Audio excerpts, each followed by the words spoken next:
One of my students was a steady smoker, so he used to have to leave the room morning and afternoon to go and get that smoke because he missed it so much.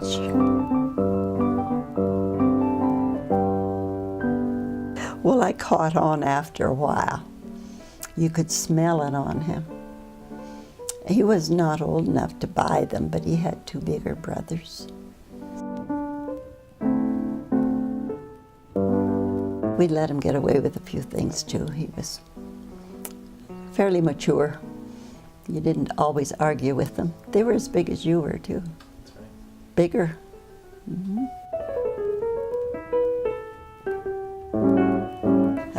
Grew up in Glendale, and that's where my mother taught, and that's how she met my dad, Arthur Norris. She was Susie Finn.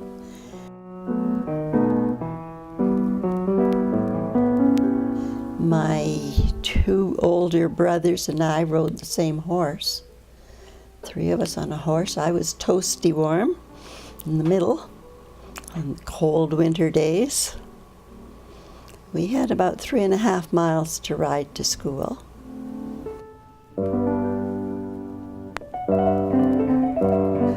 The original Glendale school I attended burnt down when I was in grade 2.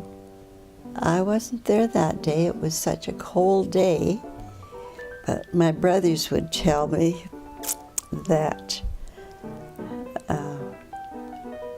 they would like to stay home when there was some of those really cold days. But that Ellen, she would cry because she wanted to go to school, so they'd have to go to school too. But that day was just too cold for us to go. And then we got a phone call that the school had burnt down, so Mom and Dad were glad that we hadn't gone. There was trash or something, papers are too close to the furnace in the basement. And so things had not kept clear of the heat. And of course they had to fire it up really good. It would have been an old coal furnace at that point. They got them all out. There was maybe a few cold hands and ears and stuff, but they got them all out in time, and there was a house not too far away, and there would be a phone down there. There would not be a phone in the school. There never was.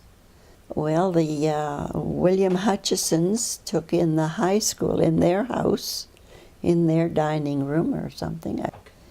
It was a 1/2 mile east and a 1/2 mile south of the school. And then the Hayneses had opened their house up for the elementary. And one time that spring, when we went into our desks, one of the kids found an egg. A chicken had gone in there and laid an egg in the desk.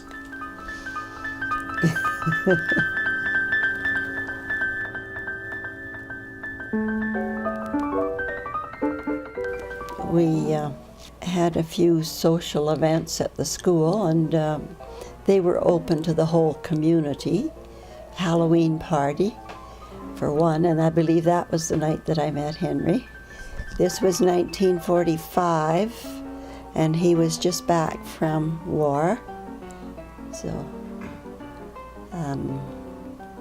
I taught 2 of his nephews. Well, it was a busy night because I was meeting all of the residents, the parents of a number of the children, and there was over 20 children in that school, so that really kept me busy. And the kids were very enthusiastic about having a Halloween party and having their siblings and their parents come. Well, yes, he was just a tall, handsome man that came back from war.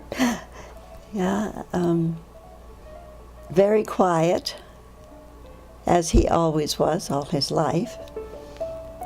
Um,